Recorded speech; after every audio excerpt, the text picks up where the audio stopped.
Pour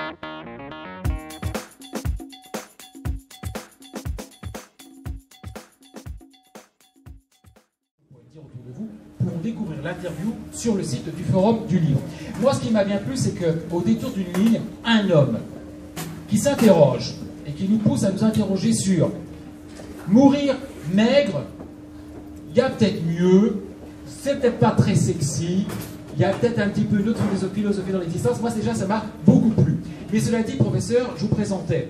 Est-ce que vous êtes nutritionniste ou est-ce que effectivement vous enseignez la nutrition? Est-ce que c'est la même chose? Vous qui, dès la page 9 et sur la page 211 et 212, revenez sur quel est le rôle d'un nutritionniste, comment peut-on le définir, c'est quoi, est-ce un auditeur pour chaque organisme, pour chaque personne? Vous qui dites d'ailleurs qu'il y a une définition on ne peut plus floue, et on connaît la formule, quand c'est flou, il y a un loup. Alors vous, où vous situez-vous sur ce curseur de la nutrition, du nutritionniste, vous qui enseignez? Est-ce que vous avez votre cabinet privé par ailleurs pour vous présenter? Moi, je suis en amont de tout ce monde-là, donc je ne suis pas nutritionniste au sens où on a dans la communauté scientifique l'idée que le nutritionniste il est au contact du patient. Donc, je ne suis pas clinicien, je ne suis pas diététicien, et donc le nutritionniste il a un cabinet, il n'a pas de cabinet. Par contre, les connaissances nutritionnelles sont produites dans d'autres types de métiers, et non pas de cabinet mais de laboratoire, puisque je suis avant tout un chercheur depuis 30 ans. J'ai publié plus de 200 publications, mais académiques. Académique. Donc je suis parmi ceux qui forment les futurs nutritionnistes. Les futurs nutritionnistes. Et surtout les recommandations nationales et internationales qu'on appelle les apports nutritionnels conseillés. Exactement. Sur des bases de recherche, production de laboratoire et pas de recherche bibliographique. D'accord. Et donc, c'est vrai que dans le grand public, auquel moi j'appartiens, le nutritionniste, on en a une image. Est-ce qu'il est mal aimé? Est-ce qu'il est mal connu? Est-ce qu'on a l'impression que c'est réservé à une élite? Qu'on n'en a pas besoin? Est-ce que c'est simplement, il va m'aider à avoir un régime équilibré? Je pense que le nutritionniste, en ce moment, on est plutôt en déficit. Les vrais seuls nutritionnistes sont les diététiciennes. Elles ont consacré leur formation à ça. Elles sont compétentes. Il y a des hommes aussi, mais on dit les diététiciennes parce que la population est très féminine. Et puis les médecins nutritionnistes qui soignent des maladies. Par contre, dès qu'il s'agit de conseils nutritionnels en prévention, là on se retourne tous vers la science et là c'est mieux. D'accord. Alors dans un ouvrage où effectivement tout tourne autour de l'alimentation équilibrée, mais quid, sous quelle forme, pour ou contre l'industrie agroalimentaire, 4 ou 6 fruits et légumes par jour, oméga 3, comme vous dites qu'il y en a pour 3, il y en a pour 6, maintenant ça y est, attention, on est arrivé aux oméga 6. On voit bien le sens de votre démarche à travers ces différents chapitres et ces deux parties, notamment les brèves de comptoir. Comme vous le dites, bon, vous êtes un petit peu fadé la première partie, maintenant on va un petit peu rigoler, et je reste poli, mais c'est bien le ton d'ailleurs, il y a une bonne humeur, il y a un bon esprit, et on connaît la formule d'un esprit sain dans un corps sain. Un peu de bon sens, mais est-ce qu'on a le sentiment en 2016 et depuis bien des décennies que tout le monde a le même bon sens? Moi j'ai le sentiment, et vous le dénoncez d'ailleurs, selon les modes, selon des interrogations, selon des chapelles, des écoles, tout le monde ne va pas toujours dans le même sens au regard de cette question du bien manger, et sous quelle forme? Oui ou non? Je pense que tout le monde a une capacité au bon sens. En revanche, il y a des capacités, hélas, polluantes vers l'idéologie, vers la radicalisation, vers les craintes, les peurs ou les rêves. Et actuellement, ce qu'on peut dire, c'est qu'il est dommage dans une société très avancée, qui dispose de tout, de voir tant de gens aigris, peureux, anxieux, paniqués devant leur assiette et devant leur alimentation. Et c'est un peu pour ça que j'ai écrit ce livre-là, en disant, mais on se calme, on mange, on a la chance de manger, qu'on aille faire un tour au fin fond de l'Afrique, on verra que là, les problèmes d'alimentation, ce sont des vrais problèmes. Et donc, il y a quand même une période de névrose collective, de pays riches, de civilisations riches, suralimentées, et qui fait que du coup, on s'invente des peurs et des rêves. Donc, tous ceux qui publient, et là, c'est ce que j'appelle les gourous, sur les peurs, ça c'est dangereux, ou sur les rêves, avec ça, vous allez être heureux, vous allez avoir une libido, etc. Là, on se calme. Que dit la science? La science qui ne prescrit ni ne vend rien, elle dit on se calme et exerçons notre bon sens. Tout le monde est capable de bon sens, par contre, trop de gens ne l'exercent plus. Ne l'exercent plus. Alors c'est vrai que diversité d'aliments, dans les dosages, dans les quantités ingérées, prendre de tout, mais raisonnablement, c'était la philosophie et la démarche qui traverse toute votre ligne, on est bien d'accord, mais en même temps, la diversité d'aliments, je cite, de dosage, de quantité ingérée, un peu de tout, mais raisonnablement. Nos grands-mères, à un moment sur le cholestérol, vous dites, oui, les grands-mères en parlaient comme une maladie honteuse sur le grand-père, donc c'est pour ça que je reste dans la sémantique. Mais en même temps, nos grands-mères j'ai le sentiment que ça fait quand même pas mal de générations depuis nos ascendants que justement manger de tout mais raisonnablement ça apparaît frapper au coin du bon sens. Et quand on voit comment des gens entament des régimes, versent dans le végétalisme et en même temps sont obligés de rattraper par les compléments alimentaires, ce qui leur... Ah, voilà. Donc là aussi, mais pourquoi on n'arrive pas dans les pays riches? Est-ce que c'est un mal occidental de ne pas réussir à manger un petit peu de tout, même l'alcool, boire un peu de tout, mais raisonnablement, quoi? Donc, nos grands-mères, elles étaient intuitives. Ça ne veut pas dire qu'on n'a pas fait de recherche depuis ce temps-là. Elles prenaient de l'huile de foie de morue pour lutter contre le rachitisme, et en prenant de l'huile de foie de morue, elles garantissaient d'avoir des oméga 3 à leurs descendants. Donc c'était une bonne idée. La science progresse, donc on sait maintenant pourquoi il fallait tout ça. Mais c'est vrai qu'on a affaire maintenant à deux types de comportements aberrants au sens de la science, respectables au sens de l'individu, s'ils sont heureux comme ça. Bon. C'est les excès, et puis les évictions. Donc j'ai écrit beaucoup sur les évictions, c'est-à-dire dès lors qu'on commence à dire qu'on n'est plus omnivore, on est dans l'erreur, on est dans la prise de risque. Alors, prise de risque modeste, si on dit j'aime pas telle chose, alors hors allergie évidemment, hors pathologie. Demeurons omnivores, que diable dites-vous d'ailleurs? Mais ce bon sens-là, il était intuitif, et il est maintenant franchement bien démontré. Et donc, tous les jours, on a des justifications pour dire celui qui fait de l'éviction, il rentre dans le risque. Alors voilà. Parce que la société, comme je dis, un petit peu névrosée, elle aimerait pouvoir affubler des causes à tous ces maux. Et les maux, c'est les craintes, les cancers, etc., pour dire c'est pas logique finalement, on est éternel, donc c'est parce que j'ai mangé telle chose ou parce que tel polluant m'est arrivé sur la figure.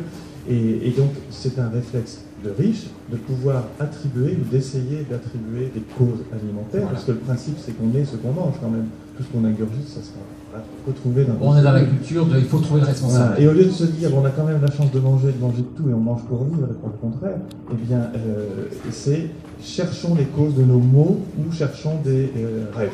Voilà. Et ça a pris beaucoup d'importance parce que justement, le reste est oublié. Les oméga, vous venez d'en parler à travers l'huile de foie de morue. Alors, qui a lu, il y a bien 15 ans de ça, Guérir de David Servan-Schreiber, si je me souviens bien. Moi, j'ai découvert, malheureusement, je crois que disparu depuis, et qui avait réchappé à déjà une première attaque à un cancer. Moi, j'ai découvert les oméga 3 et les vertus attribuées aux oméga 3 à travers David Servan-Schreiber. Et j'avais lu à l'époque et je l'ai relu depuis parce que vous y revenez. Et comment c'est pas un médicament, donc il n'y a pas de lobby, de grands laboratoires, donc il n'y a pas d'argent à se faire. Donc voilà, là aussi on va y revenir dans quelques instants, les oméga 3 bien connus, mal aimés, mal perçus, peut-être ou pas. Moi j'avais compris que David Servan-Schreiber défendait notamment par rapport à l'anxiété, la dépression en prévention, hein, si je me souviens bien. Si des personnes l'ont lu, elles peuvent aussi me corriger. Maladie cardiovasculaire, je crois me souvenir. Et puis les cellules de notre cerveau seraient elles-mêmes très riches en oméga 3, et donc quelquefois, vous me corrigez professeur, en manque selon les apports ou pas de notre alimentation, d'où les fameuses capsules d'oméga 3, et du coup ça boostait bien les cellules du cerveau. Moi j'avais un peu retenu ça m'intéressait, parce qu'un jour quelqu'un me dit pourquoi vous en prenez, pour être plus vif d'esprit. Vous savez, dans mon métier, il faut que je percute. Alors, les oméga 3, est-ce que David Servan-Schreiber en a trop fait à l'époque? Où est-ce qu'on en est aujourd'hui? Alors, David était un ami en plus, donc on a fait des émissions de télé ensemble il n'y a pas longtemps. Je me souviens d'un journaliste qui m'avait dit est-ce que vous accepteriez d'être opposé à David Servan-Schreiber pour le casser? Allez. La science contre le psychiatre un petit peu intuitif. Je dis non, tout ce qu'il dit, comme il dit que c'est intuitif, dans le fond, il sert la santé publique. Donc non, inviter quelqu'un pour le casser, et moi je ferai le juge de paix, donc j'étais le sage qui avait fait ça. En fait, donc il avait raison surtout que son ton est assez mesuré. Et donc ce qu'il avait noté lui dans sa pratique clinique, c'est qu'avec un petit peu de supplémentation, il avait l'impression que la frange de certains types de dépression disparaissait. Ça veut dire quoi? Ça veut dire qu'en aucun cas c'est un médicament antidépressif. C'est clair, les nutriments ne sont pas des médicaments. Mais dans la population qui a des symptômes de dépression, il y en a une partie qui était liée au fait que leur membrane n'était pas tout à fait assez riche en oméga 3. Et du coup, de la frange supérieure où ils avaient quelques symptômes, ils tombaient dans le fait de ne plus avoir de problème. Mais faire rêver les gens en leur disant avec ça vous allez se guérir de tous vos maux, c'est pas possible. Ça ne veut pas dire que le nutriment ne sert à rien. C'est-à-dire que le nutriment a un pouvoir, alors ça c'est nous, la démonstration, y compris cérébrale, constituant du cerveau. Les Américains l'ont appelé l'acide cervonique à la découverte. Donc constituant du cerveau, si on est en déficit, le cerveau il n'est pas tout à fait dans son optimum. Voilà. Ça rend pas malade, mais par contre en ce moment on est en train de montrer que ça risque de mettre les maladies d'Alzheimer un tout petit peu plus tôt dans la vie. Donc tous les scientifiques oméga 3 actuellement sont sur des grandes études, moi-même impliqué dans une très grande étude qui va être peut-être publiée dans le Lancet, sur l'idée que quand on n'est pas en déficit, on met toutes les chances de son côté de ne pas avoir de maladie neurodégénérative trop tôt. Par contre, si c'est parti, il ne faut pas compter sur un nutriment pour devenir un médicament. Le bruit d'activité est modeste. Par contre, l'imprégnation sur toute une vie, d'où l'intérêt d'être omnivore, l'imprégnation sur toute une vie est solide, puisque ça fait exactement la même chose au niveau moléculaire. Donc nos laboratoires sont capables de démontrer ça. Entre un nutriment actif et un médicament, la seule différence, c'est la puissance d'activité. Mais par exemple, l'oméga 3 longue chaîne est un anti-inflammatoire. C'est très bien documenté, mais bruit de fond. Alors que les puissances anti-inflammatoires médicamenteux sont puissants. Donc quand on est malade, il faut un médicament. Mais si on veut être malade plus tard, on peut faire en sorte que la nutrition fasse sa longue imprégnation qui ne nous sauvera pas, mais retardera l'apparition des pathologies. Imprégnation qui peut donc rimer avec prévention. Voilà, nutrition rime avec prévention et médicament rime avec thérapeutique. Et le danger, c'est de deux côtés. D'ailleurs, des gens côté, disons, médecine douce qui prétendent arriver dans le médicament. Donc nous, on dit non. Nous, on est les juges de paix pour tout le monde, en fait. Et puis certains médecins qui disent « Bon, c'est pas la peine de s'intéresser à la prévention, de toute façon, on est débordé avec les gens cassés quand ils arrivent. » C'est vrai, on ne peut pas leur en vouloir, ils nous soignent bien. Ils n'ont pas l'oreille ni la formation. Ça répond à une de vos questions. En nutrition, il n'y a pas de formation en France chez les généralistes. Donc, oui, on y reviendra d'ailleurs. Donc du coup, ils ne sont pas non plus les meilleurs parleurs pour faire ça. Et le scientifique dit, on démontre à la fois le médicament et le nutriment, la différence de puissance indique qu'il y en a un qui sert à la prévention et l'autre à la thérapeutique. On vient d'aborder donc les oméga, donc compléments. Quid des compléments alimentaires, des vitamines qu'on apporte en les ingérant? Moi, je suis assez preneur, quoi, et pour ceci et pour cela. Et on me dit, ça sert à rien, tu sais, ton organisme va sacrément les filtrer. Tu vas, à un moment, vous dites, je pisse heureux, j'ai la formule qui est écrite, hein. Je pense donc je suis, je pisse donc je suis. Je cite le professeur, mesdames, hein, je ne suis pas vulgaire, et c'est finalement le bon esprit français. Et on verra le rôle de l'eau. Mais cela dit, quelqu'un dit, tu les pisses tes compléments alimentaires. Alors, moi j'ai toujours du mal à comprendre ça.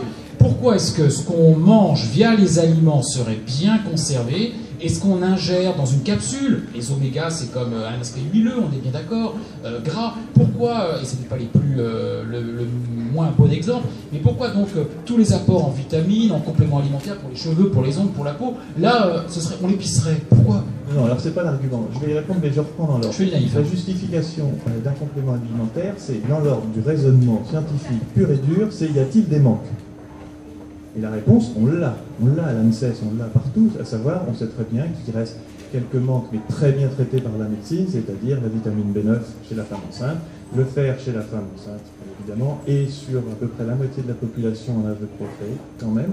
Donc là, il faut faire attention. On a un indice fort sur la vitamine D, qui est un peu limite par rapport, alors non pas à la survie dans nos pays, on n'est pas en train de se poser une question de vie ou de mort par rapport aux vitamines, mais de confort de vie par rapport à un état de santé général. Et puis les oméga 3 où on est en déficit. Alors on préfère le mot déficit parce qu'il n'y a pas de mort. Mais on sait très bien qu'en revanche, on vivra mieux, c'est-à-dire plus longtemps en bonne santé. Plus longtemps c'est acquis, mais plus longtemps en bonne santé, en particulier mentale, c'est l'enjeu des oméga 3. Et donc, vis-à-vis de ça, c'est une liste extrêmement restreinte qui justifierait des compléments alimentaires pour l'omnivore. Et là, je vous invite à la deuxième partie du raisonnement. Dès lors qu'on n'est pas omnivore, alors on cause des déficits. Donc les premiers consommateurs de compléments alimentaires sont évidemment les végétariens et les végétaliens. Qui n'est pas omnivore dans cette assistance et qui l'assume très bien? On n'est pas aux alcooliques anonymes. Hein. Qui mange un peu de tout régulièrement? Qui a le sentiment? Il y a des fois aussi, on a le sentiment. Moi, je me pose toujours la question de savoir si je mange assez de sardines, docteur, justement pour avoir les fameuses oméga. Qui a le sentiment alors ici, qui a levé la main? Ça se veut très collaboratif. Qui a le sentiment de manger vraiment un peu de tout et plutôt de façon équilibrée? D'accord? Qui a le sentiment de certainement pas manger assez équilibré? Quid des 4 ou 5 ou 6 et pourquoi pas fruits et légumes par jour? Moi, j'ai toujours le sentiment, pour mettre à l'aise, que je suis loin de manger quotidiennement 4, 5, 6 fruits et légumes par jour. Qui est comme moi? Ah ben on n'est pas si nombreux que ça, qu'est-ce qu'ils mangent bien les autres? Les chiffres viennent de sortir, il n'y a qu'un petit quart de la population qui mange 5 fruits et légumes. J'avais même lu que seul 25% de la population occidentale connaît même cette doxa, comme quoi les messages des médias passent largement au-dessus de la tête des gens. Il y a plein de gens qui ne savent pas même. Est-ce que c'est vrai? D'ailleurs vous le dites, d'où c'est sorti ça? De la tête de technocrates qui ont décrété, vous dites, alors ouais on s'est arrêté à 5, mais maintenant pourquoi pas 6 tiens? Ouais, non, et puis on irait jusqu'à 8. on se moque de... les démarches scientifiques ne sont pas sur les aliments, mais elles sont sur les molécules. C'est-à-dire, moi, comme spécialiste des acides gras, si je vous disais ce que je publie, non pas en sciences pures, parce que je ne pourrais pas, mais en vulgarisation, c'est l'acide linoléique, les oméga 3. Bon. Après, quand on veut transcrire la nutrition en termes de molécules vers une nutrition en termes d'aliments, c'est très compliqué parce qu'il y a tout partout. Donc après, c'est pour ça qu'on arrive finalement au message pédagogique, on raisonne de tout et c'est encore le moindre mal. Et donc, comme il y a de tout partout, c'est la diététicienne qui fait la transformation entre les connaissances scientifiques et l'application à vous, en face, en fonction de votre poids, de vos activités, de vos antécédents, voire de vos pathologies. Et donc cette transformation-là, c'est une transformation technique. Mais concernant les 5 fruits et légumes, ça répond cette fois à des mesures de moyenne de population. Donc autour de cette salle, il y a des gens qui mangent sûrement très bien. Et quand on voit que malgré tout, il y a toute une jeunesse qui préfère les frites, le sucre et tout, du coup la réaction de santé publique n'est pas une réaction forcément scientifique, c'est une réaction de gestion de la santé publique. Et dans ce sens-là, autour d'une table à l'ANSES puis au PNNS, vraiment, alors comme c'était des fruits et légumes, moi je suis dans le gras donc je n'étais pas convié, ça a été, si on leur dit 5 fruits et légumes, ça va en gros faire peut-être réagir ceux qui en mangent 0 pour essayer qu'ils en mangent 1 ou 2. Mais est-ce que c'est une norme? Non, c'est pas une norme parce que c'est pas de la science là pour le coup. C'est de l'éducation nutritionnelle qui en gros est saine, elle est bonne. Est-ce qu'elle est juste au niveau scientifique? Alors, suivant qu'on est plus ou moins fondamentaliste, on dit bon, et on va se moquer quand Serge Herzberg dit 5, on dit pourquoi pas 5,5 et puis 6. Quoi. Surtout qu'après, la vraie question c'est ces recommandations-là, qui les écoute? Ceux qui sont déjà hyper végétariens, qui sont à 6-7, ils disent ah, j'avais raison, vous voyez, ils l'ont dit.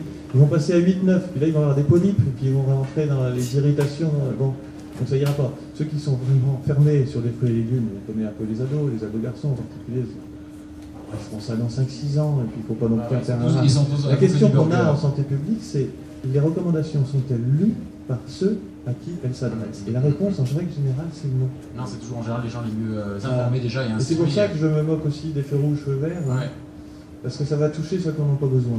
Bon, je vais peut-être vous dire bien.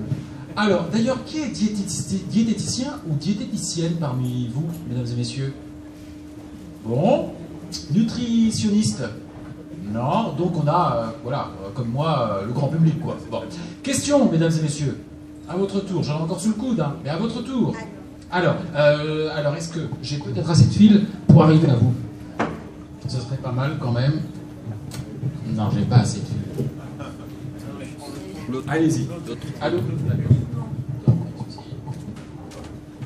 Allez-y. Moi, j'ai une formation de psychologue, hein, donc je m'inquiète aujourd'hui sur le comportement alimentaire, mais en fait, j'ai l'impression qu'une détresse affective, on fait la fixation sur l'assiette.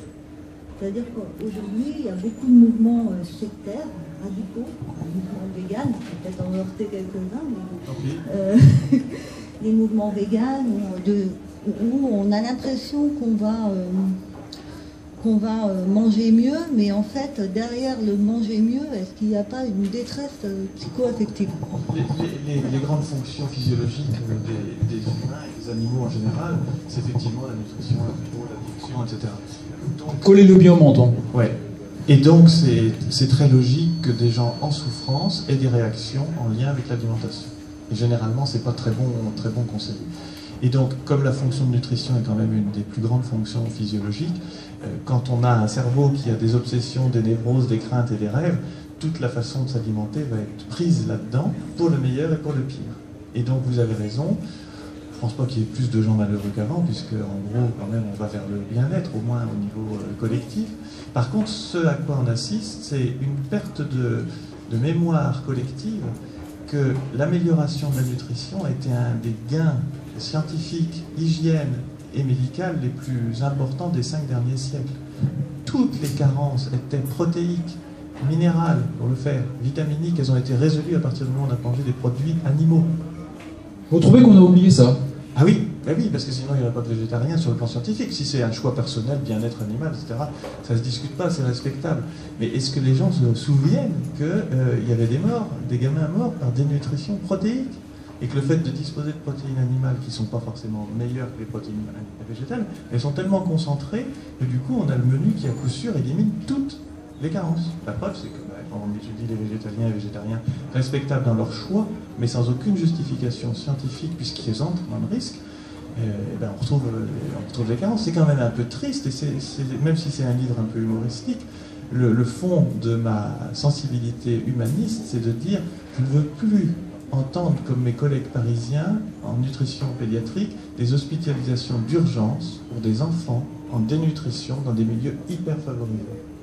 Dénutrition protéique, malnutrition énergétique, parce qu'ils sont élevés au jus de châtaigne et au jus d'amande. C'est criminel. C'est criminel, et d'ailleurs, il peut y avoir plainte pour maltraitance. Et donc, c'est dans ce sens-là que je disais, on a oublié quand même les siècles de progression, et dans le livre, il y a par exemple l'histoire de la vitamine B3, qui ne touchait que les végétariens. Je vais... Ne reculez pas quand je lance le micro, parce que...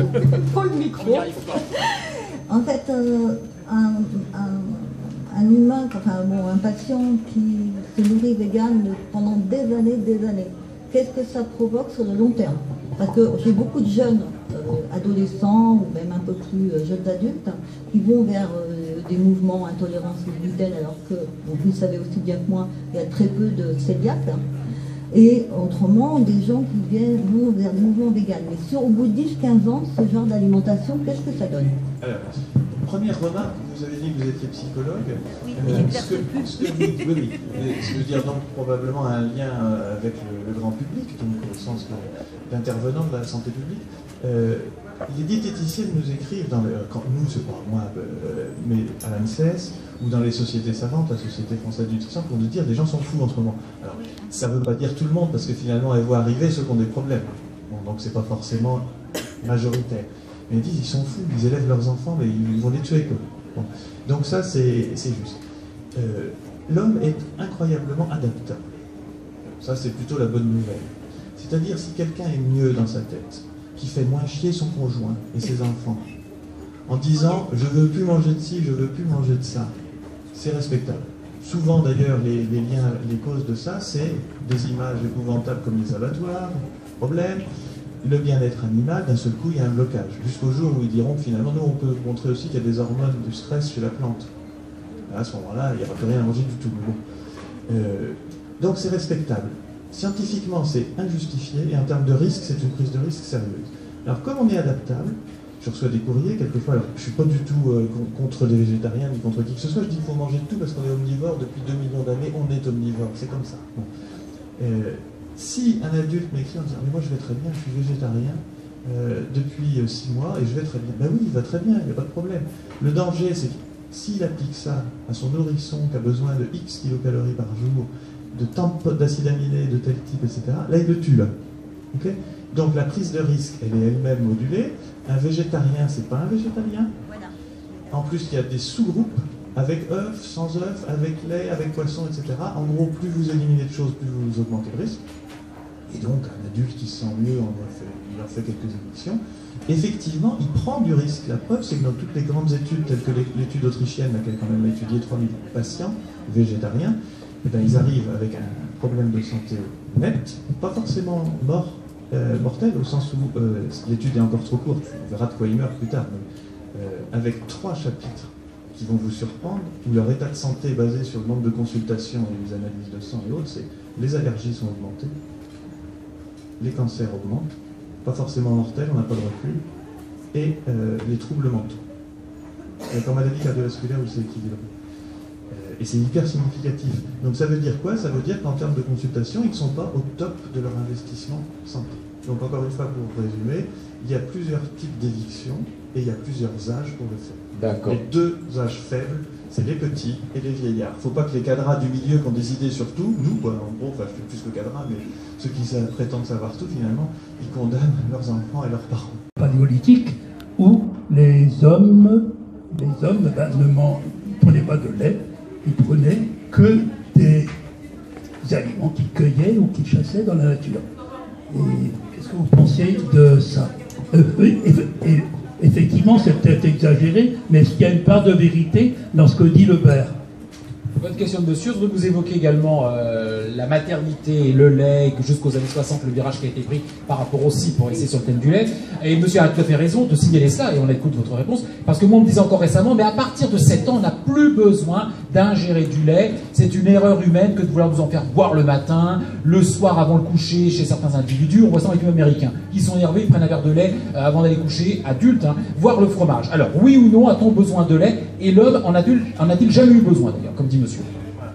Donc, clairement, il va falloir que vous vous habituez à l'idée lait ou produits laitiers. Bon, et déjà, il y a beaucoup de confusion sur ces livres-là. C'est vrai. Alors, donc le lait est le produit alimentaire le plus élaboré qu'on trouve sur la planète, puisqu'il est fait pour la croissance du nourrisson de l'espèce la plus évoluée. Donc c'est un menu, c'est une prouesse biologique. Donc ça, c'est la première chose. Clairement, c'est la nutrition du nourrisson. Au-delà, c'est une source de pas mal de nutriments, puisque ça fait croître un nourrisson, et qui a sa place en tant que produit laitier, mais pas forcément en tant que lait, dans l'alimentation de l'adulte. Donc il n'y a aucune justification pour faire de l'éviction. Et à l'inverse, si on fait une éviction, non pas de lait, moi je suis adulte, je ne bois pas de lait, parce que j'aime pas ça. Mais je mange des produits laitiers. C'est les mêmes bénéfices, que ce soit lait ou produits laitiers, donc on n'a pas yaourt, fromage. Yaourt, fromage, et voilà. On n'a pas besoin de boire du lait à l'âge adulte. Le problème de ces gourous-là, c'est qu'ils ont été élargis à l'ensemble des produits laitiers. Est-ce qu'on peut vivre sans produits laitiers? À l'âge adulte, à 50 ans, oui, on peut y arriver. Mais on se prive d'un équilibre. Pourquoi? Eh bien, passons avant 50 ans. Pour le squelette, on va dire d'une jeune fille, dont la croissance s'arrête à 20 ans en termes de squelette, la meilleure source, ça reste les produits laitiers pour le calcium. Alors vous me direz, ah oui, mais c'est le verre et les autres, ils écrivent il y en a dans le chou. Oui, il y en a dans le chou, mais il n'est pas absorbable de la même façon. Il faut manger 15 kg de chou pour avoir l'équivalent d'un yaourt. Enfin, bref. Donc on se complique la vie. On peut toujours trouver une façon de faire, mais on va rentrer dans l'inconvénient de charge d'autres types de molécules, du genre celui qui veut tout trouver chez le végétal, comme en gros il y a un rapport de 1 à 10 dans la concentration des nutriments entre végétaux et animaux, on va toujours manger 10 fois plus en masse. Et du coup, comme on n'est pas ruminant, on va avoir la chiasse parce qu'il y aura trop de fibres, et puis finalement on va piéger d'autres micronutriments comme certaines vitamines, qui au-delà de fruits et légumes, commencent à poser problème de carence. Rapprochez bien, professeur. Et donc finalement, de quoi dispose-t-on sur Terre? On dispose de ça. Alors, ce que nous implique l'histoire, c'est qu'en fait, le lait il est consommé depuis le néolithique, moins 11 000 ans. Et c'est la justification de l'agriculture sédentaire par rapport, avant on était cueilleurs-chasseurs. Donc cueilleurs-chasseurs, ça veut dire qu'on cueillait des fruits et qu'on chassait, donc il n'y a jamais eu de végétarien dans l'histoire. Jamais, c'était des gens qui étaient privés de ça. Et la tendance, d'ailleurs les scientifiques historiens disent pas omnivores, ils disent opportunivores, sachant que l'opportunité c'était de manger tout pour ne manquer de rien. Donc c'est clair. Et la sédentarisation de l'agriculture, ça a été, contrairement à ce que peut-être peut penser Lebert, ça a été pour les produits laitiers, c'est-à-dire pour avoir des ruminants.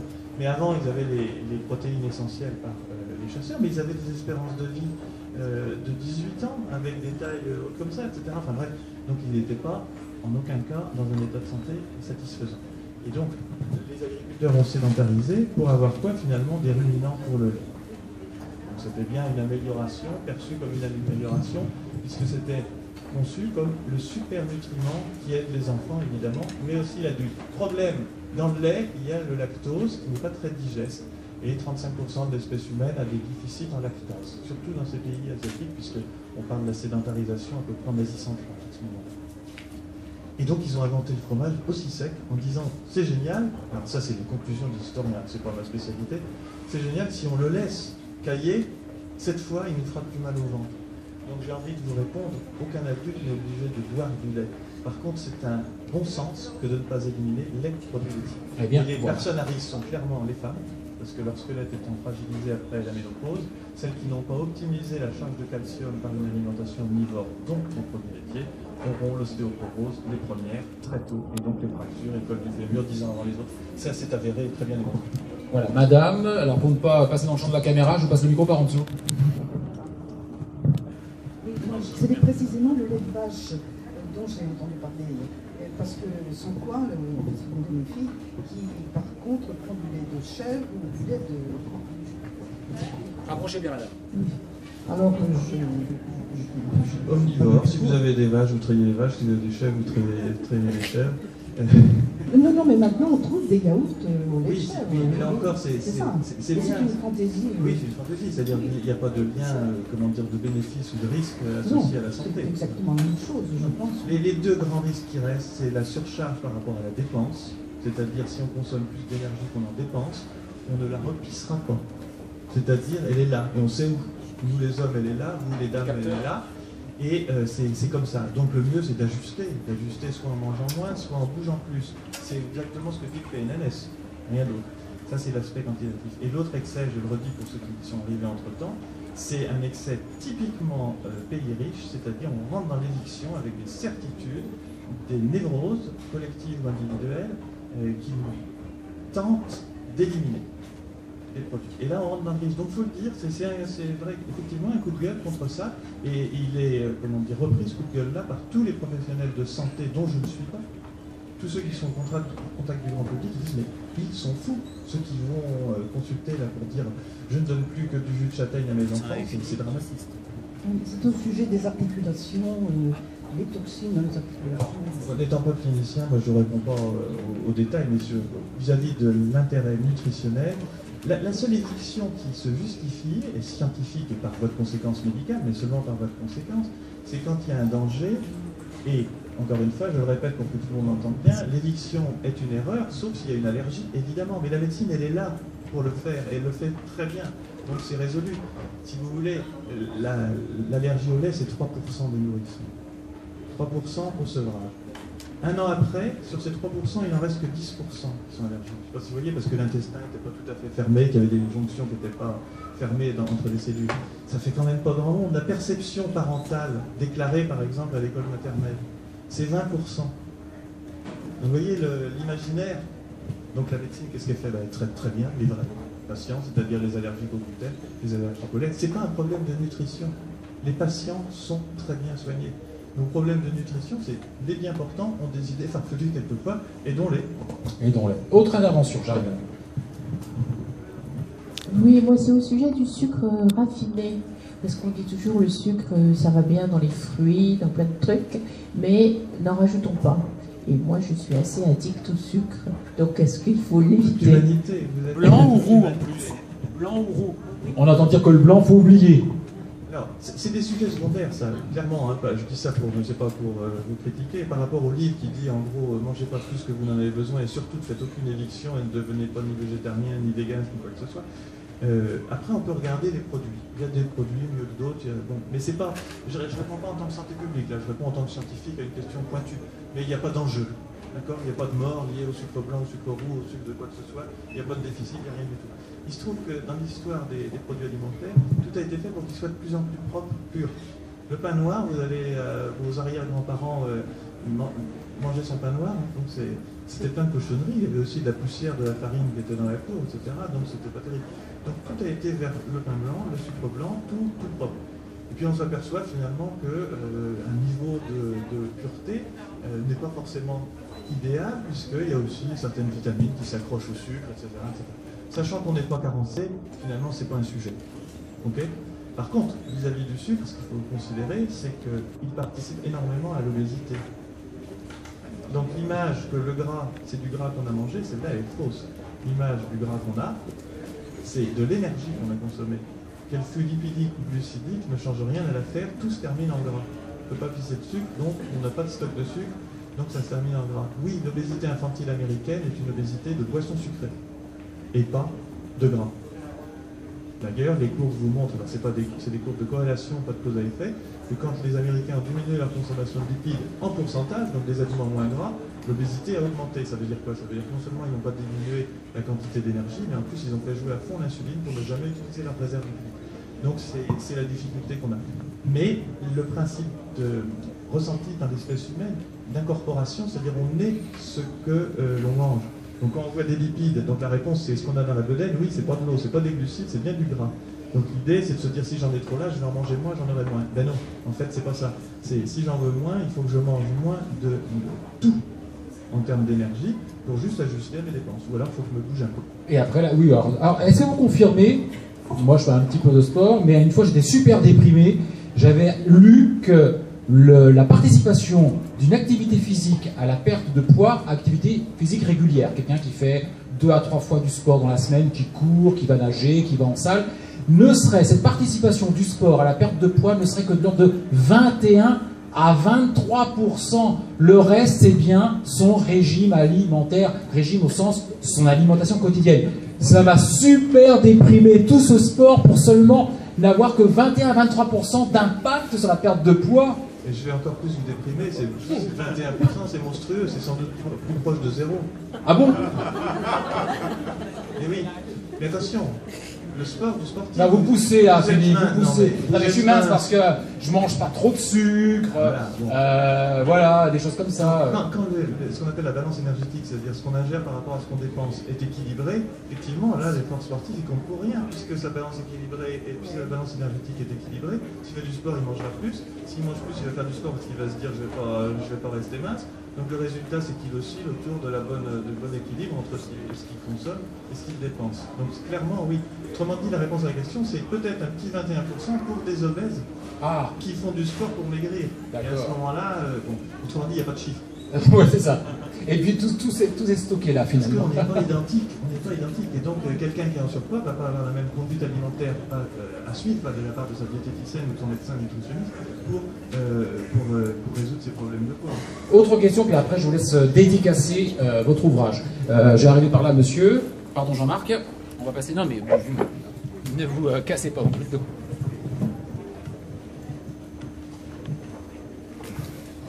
Bon, Philippe, je regardais une émission l'autre jour à la télévision. Je voudrais savoir ce que tu penses de tous ces gens qui se disent bon, moi j'ai perdu tant de poids, tant de temps, et puis une autre qui dit moi j'ai perdu tant de kilos, mais je ne les ai pas perdus. Et en fait, on lui répond tu fais comme j'aime. Qu'est-ce que tu penses de cette émission et de ces plats qui sont préparés, mais qui, a priori, moi je les ai vus, et j'ai vu tout ce qui était dedans, ça pose question quelque part. Alors là, j'ouvre une parenthèse. J'ai invité le pôle Valorial, s'il le souhaitait, qui est un gros pôle de compétitivité ici dans l'Ouest, et qui, d'ailleurs, s'en défend pas, c'est sa mission, roule pour l'industrie agroalimentaire. Et s'interroge également sur les protéines, les marchés de la viande, etc. Vous n'êtes pas loin de penser la même chose d'ailleurs, un problème de riches, on ne veut plus consommer de viande ici, mais l'Afrique ne demande qu'une chose, c'est consommer de la viande. L'Asie, voilà, c'est un marqueur social. Donc je les ai invités à venir parce que vous n'attaquez pas l'industrie agroalimentaire, c'est pas du tout le prisme. J'attaque personne. Exactement. Par contre, dans le sens de monsieur, qu'est-ce que vous en pensez? Moi j'élargis aussi, est-ce que, cela dit, les plats n'ont pas aussi tendance à être trop sucrés, par exemple? Moi j'ai l'impression que la soupe en brique, elle est un peu sucrée. Il y a deux questions. Répondez à monsieur. Celui ou celle qui veut perdre du poids, c'est un problème clinique. Donc il va voir son médecin ou sa diète, et c'est pas moi, scientifique, même si je peux être en amont de beaucoup de façons de faire les médecins et les diètes pour faire de leur mieux face à une personne.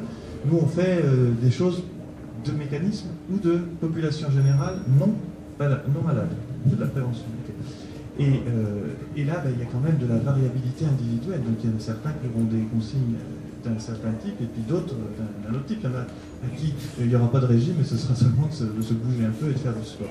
Donc c'est pas simple non plus, il faut le dire. Ce qu'il faut considérer, c'est que dès que la balance énergétique est ajustée, alors on est dans le sérieux. Si on veut acheter des allégés, par exemple, on parle un peu dans mon livre, c'est-à-dire qu'il y a moins d'énergie, on le paye plus cher. Est-ce que c'est pas du bon sens de se dire, je vais essayer, et c'est dur, mais avec mon entourage, de dire, je ne reprends plus de rien. Je ne prends plus de rien. Je mange doucement et j'attends d'avoir fini en même temps que les autres.